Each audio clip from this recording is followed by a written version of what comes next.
Bonsoir tout le monde, j'espère que vous allez bien. Moi, comme d'habitude, ça va super bien. Donc que la paix du Seigneur soit avec vous. Alors ce soir, je vais vous faire une vidéo sur l'imam Rachid El-Jay. Il avait fait, souvenez-vous, lors de la mort de Samuel Paty, il a fait une vidéo un petit peu pour parler de l'islam, où sont les musulmans, où sont les imams, etc. Bon, à travers cette vidéo, en fait, je vais d'abord commencer par introduire cet imam. Donc Rachid El-Jay est un imam qui a plus de 156 millions de vues cumulées sur YouTube. Il a des dizaines de millions d'abonnés sur Facebook également. Alors ce monsieur, il est né à Brest en 1980 dans une famille d'origine marocaine. C'est vraiment une figure du quartier de Pont-à-Nézen en Bretagne où il a grandi. C'est un imam qui est autodidacte, hein, donc c'est un imam autoproclamé, comme son père en fait. Son père qui s'appelle Hudayfa, d'ailleurs Hudayfa c'était l'ancien nom de l'imam Rachid El-Jay, était également un imam autoproclamé, hein. Ensuite, ce qu'on sait également sur cet imam-là, c'est qu'il a été épicier entre 2003 et 2004. Et en 2004, il est devenu l'imam de la mosquée Sunna, donc c'est l'une des 5 mosquées qu'il y a à Brest. Après l'expulsion de son prédécesseur, c'était un Algérien qui s'appelait Abdelkader Yahya.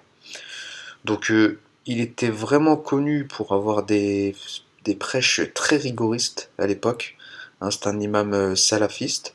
Bon, il appelait pas au djihad, mais il était vraiment très très dur dans ses prêches. Enfin, dur, j'ai pas envie de dire dur, il était vraiment très musulman. Dans ses prêches, il prêchait la même chose que ce que l'on entend dans les pays musulmans, on va dire, dignes de ce nom. Donc, voyons maintenant, à travers cette vidéo, comment cet imam, encore une fois, joue la carte de la victimisation.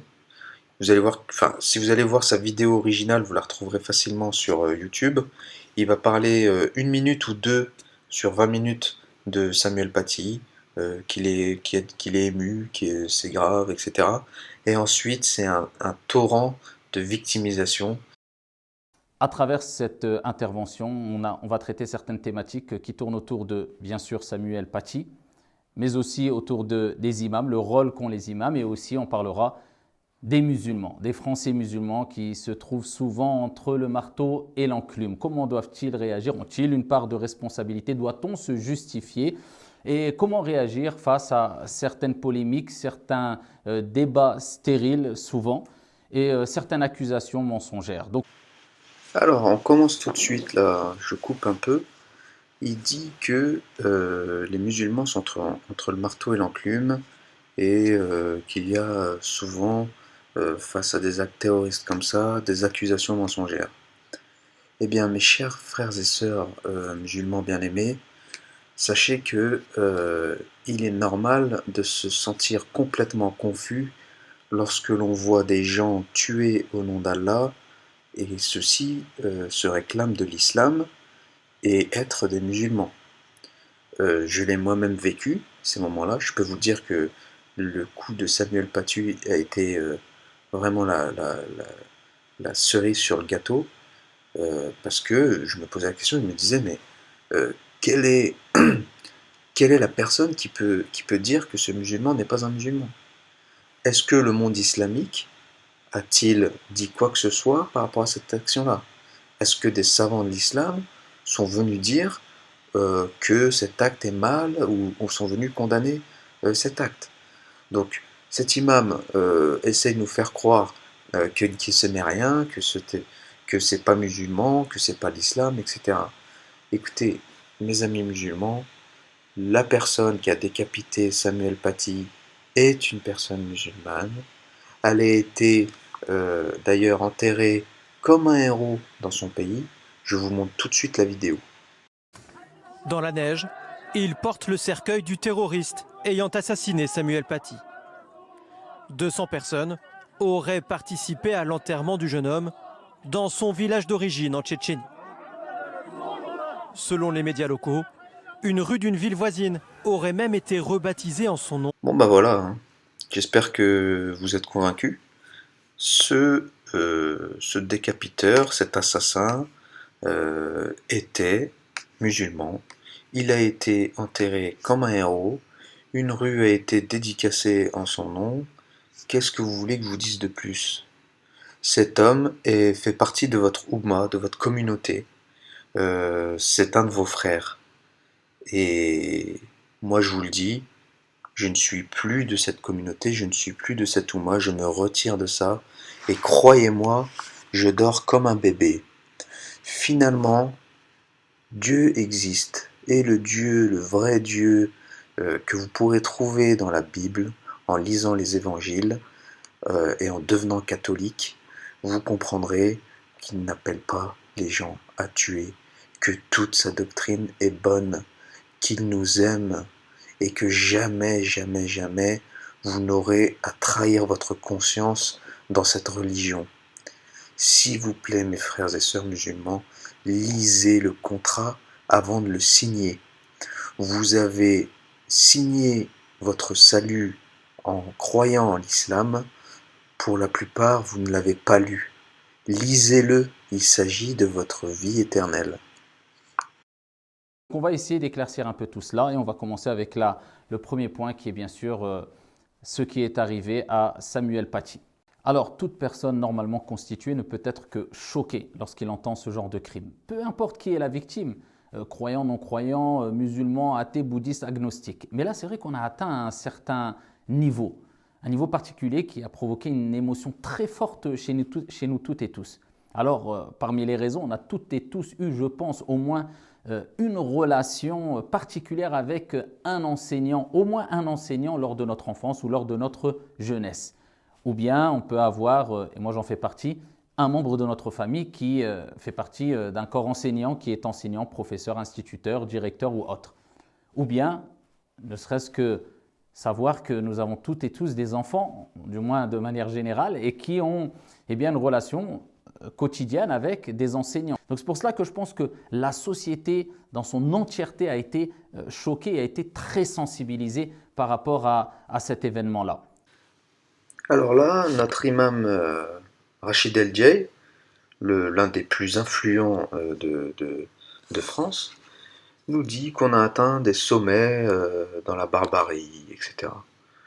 Mais monsieur l'imam, l'islam est né dans la barbarie. C'est que ça fait 1400 ans qu'il y a des pillages, des massacres et de la destruction.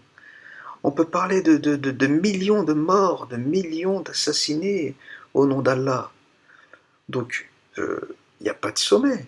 C'est une petite goutte dans l'océan, ce crime. Est-ce qu'on doit rappeler les plus de 200 personnes qui sont mortes en France par les fous d'Allah? Donc non, je suis désolé. Donc là, l'imam El-Djeï est en train de nous raconter à quel point c'est grave, à quel point, vous voyez, on a des enfants, c'est triste, etc. Il est en train de raconter des évidences, mais sur une dizaine de minutes de vidéo. Voilà. Passons un petit peu à la suite, que je continue un peu le décryptage de cet imam. Alors, vous imaginez que si pour un désaccord ou pour des désaccords, eh bien, on devrait arriver à ce stade-là à chaque fois à exprimer notre désaccord à travers de la haine, à travers des insultes, à travers des meurtres, mais il ne resterait plus un être humain sur la surface de la terre. Le dialogue doit rester et perdurer. Et nous, en tant que croyants, en tant que musulmans, on le sait, que notre Seigneur, dans le Saint-Coran, nous a appelés à la réflexion, au dialogue. Tout simplement parce que lui-même, notre Seigneur, dans le Saint-Coran, a dialogué, a échangé et a expliqué lorsque même les anges n'ont pas compris certaines choses.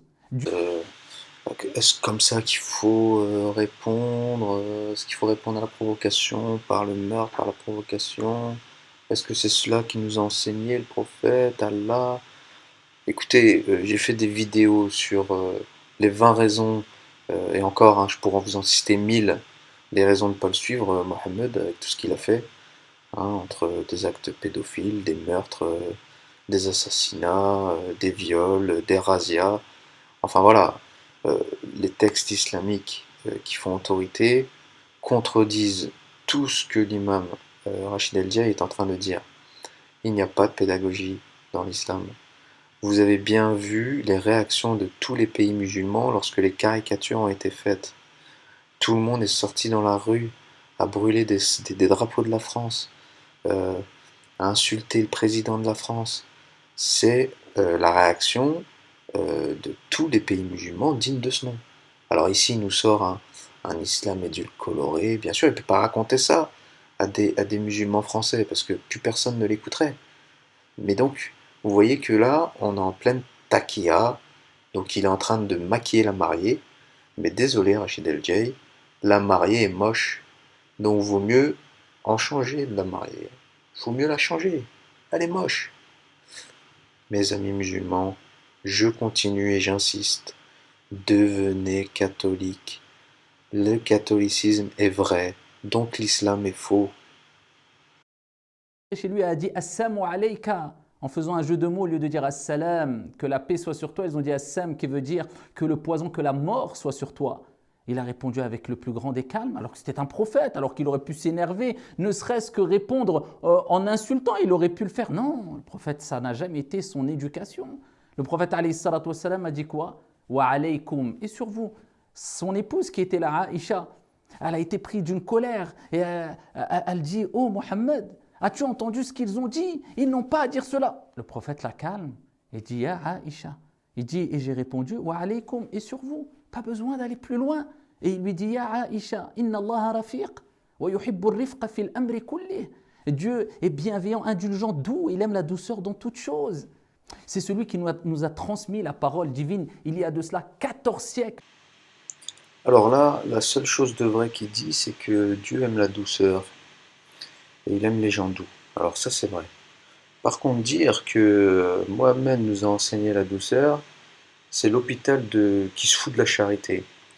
Alors, je vous donne juste un petit exemple qui vient de la Sira de Ibn Hisham. C'est l'épisode de l'assassinat d'un poète juif. Hein.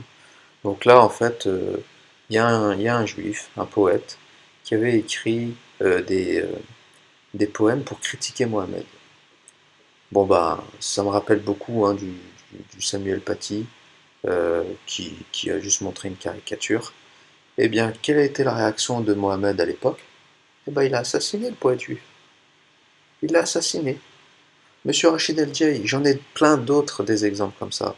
Et les livres qui font autorité dans l'islam, il y a énormément d'exemples comme ceci. Donc arrêtez de nous raconter n'importe quoi. Les musulmans qui ont eu cette réaction ont eu la même réaction qu'aurait eu Mohammed à son époque. Ils l'ont assassiné, c'est ce que Mohammed a fait aux juifs, aux poètes non violents, un artiste, un esprit libre, qui a critiqué avec une plume, eh bien il a reçu le sabre. Arrêtons les mensonges. Les imams, ce sont ceux qui sont au plus proche de la jeunesse musulmane, sur le terrain, qui font un travail extraordinaire et qui, depuis des années, avec un travail scientifique et des arguments forts et fondés et scientifiques, ne cessent de mettre en garde, particulièrement la jeunesse musulmane, contre les dérives sectaires et obscurantistes. Alors mes amis, maintenant accrochez-vous, on va passer aux choses sérieuses.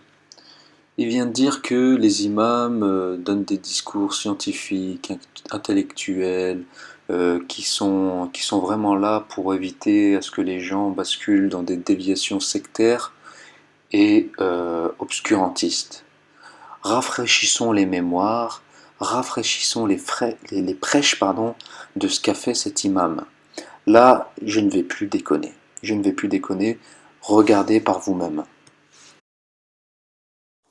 Le hijab, c'est la pudeur de la femme.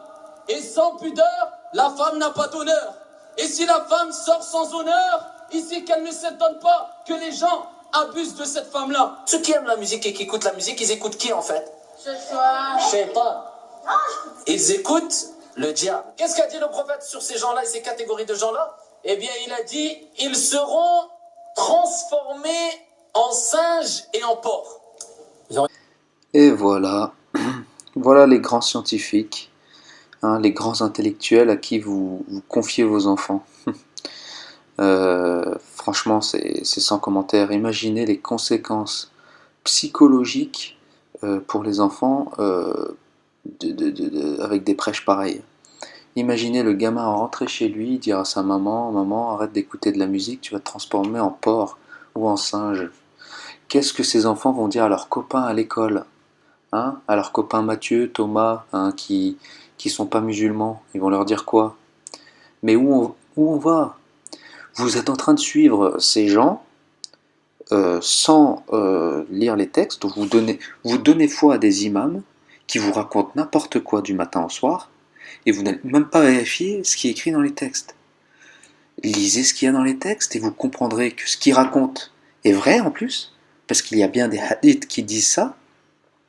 Donc ce n'est pas la peine de chercher midi à 14h. Quittez cette religion, quittez-la, c'est une catastrophe.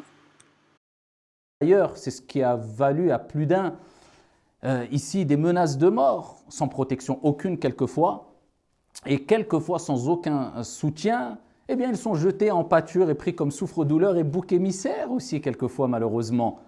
Donc, soit on comprend que les imams doivent être soutenus, ou soit il ne faudra pas s'étonner de voir de plus en plus d'imams délaisser cette fonction qui est noble, hein, et à ce moment-là, eh bien, on attendra de voir certains donneurs de leçons prendre leur place et faire mieux. Ces donneurs de leçons qui, quelquefois, et je ne veux pas généraliser, et ce n'est pas dans mon habitude de citer des noms ou des noms d'organisations ou autres, mais quelquefois, certains donneurs de leçons reçoivent des éloges qui, normalement, ces éloges-là, eh bien, ce sont les imams qui les mériteraient. Et voilà, j'ai enlevé pas mal de passages, mais là, si vous regardez en tout la vidéo, c'est de la victimisation du début jusqu'à la fin, hein, comme il vient de faire maintenant, en disant que venez prendre la place des imams pour voir si vous pouvez faire mieux, ceux qui s'érigent contre eux comme des donneurs de leçons. J'ai dit, mais monsieur l'imam, Rachid El-Djeri, il n'est pas compliqué de faire mieux que vous, hein. Franchement, vous avez touché le fond, c'est plutôt difficile de faire pire que vos prêches. C'est du grand n'importe quoi. Et on ne va pas remplacer, en fait. La solution, c'est qu'on arrête tout, qu'on ferme toutes les mosquées. Parce que l'islam est ingérable. L'islam n'est pas compatible avec la liberté, l'égalité et la fraternité. La liberté de conscience n'est pas respectée dans l'islam. La liberté de se marier avec qui on veut n'est pas respectée dans l'islam. La liberté pour une femme de divorcer n'est pas respectée dans l'islam. L'égalité, c'est pareil. L'égalité homme-femme, vous voulez qu'on en parle dans l'islam? Le témoignage vaut 2 fois moins que celui d'un homme pour une femme. L'héritage d'une femme est divisé par 2 par rapport à un homme, une femme. La femme doit obéissance à 100% à son mari. Et si elle veut sortir, il lui faut un tuteur. Ça, c'est les textes, ça, c'est l'islam. D'accord? Et la fraternité, parlons-en de la fraternité. Hein? Allah aime uniquement les musulmans, et encore les bons musulmans. Il n'aime pas les hypocrites. Mais est-ce que Allah aime les mécréants? Est-ce que Allah aime les chrétiens? Est-ce que Allah aime les juifs? Voilà, la réponse est dans les textes, mes amis. Allez lire le texte et vous comprendrez que l'islam coche toutes les cases d'une secte. Une secte, c'est lorsqu'on y en rentre et qu'on ne peut plus en sortir. Moi, j'ai vu en sortant de l'islam que l'islam demande à ma femme de divorcer. L'islam demande à l'apostat de se faire tuer. Donc, excusez-moi, mais cette religion, à la rigueur, elle a une place dans un musée, mais elle n'a plus du tout sa place en France. Alors, à l'image des sectes diverses et variées, il faut absolument que cette religion soit mise dans un placard et qu'elle ne soit plus subventionnée et que les gens qui veulent la pratiquent dans leur coin, mais on ne veut plus en entendre parler. On peut dire que ce sont des opportunistes qui reçoivent ces éloges, bien que les imams et les prédicateurs et que les théologiens ne cherchent ni éloge et ni bien de ce bas monde en échange du travail qu'ils font, car ils le font avant tout pour satisfaire leur Seigneur et pour le bien ici de toutes et tous. Nous ne sommes pas infaillibles, mais les imams et les cadres religieux essayent de faire au mieux. Moi-même qui ai été imam et qui a occupé plusieurs fonctions à travers l'imama, à savoir les 5 prières, la prière du vendredi, les cours quotidiens, réconcilier entre les gens, dans les couples, etc. Je peux vous dire que c'est une lourde fonction. Voilà encore la victimisation et la victimisation. Donc là, l'imama est une lourde fonction, venez faire notre travail à notre place, vous verrez ce que c'est, etc. On va finir en beauté, les amis, hein, mes frères et sœurs musulmans surtout, hein, regardez bien ce qui va suivre, vous n'allez pas en croire vos yeux en fait. Voilà ce qu'il enseignait, hein. Il enseignait aux gens qu'il était bon de boire de l'urine de chameau. Oui, oui, vous avez bien entendu, il est bon, hein, encore un argument scientifique hein, d'un grand professeur. D'ailleurs, il s'est donné le titre de professeur sur sa chaîne YouTube, l'imam Rachid El-Djaï, hein, un épicier qui est devenu professeur en fait, hein, et qui est le plus fashion des imams en France. Et oui, il a enseigné que le prophète Mohammed a dit qu'il était bon de boire de la pisse de chameau. Voilà, on va finir sur ça, hein, la preuve en image. Et puis voilà, je vous dis, mes frères et sœurs musulmans et musulmanes, réfléchissez bien. Vous êtes en train de suivre des gens qui ne savent pas où ils vont, qui ne maîtrisent pas leur religion. Ils croient servir le Seigneur, mais je peux vous dire qu'ils ne le servent pas du tout, ils le desservent.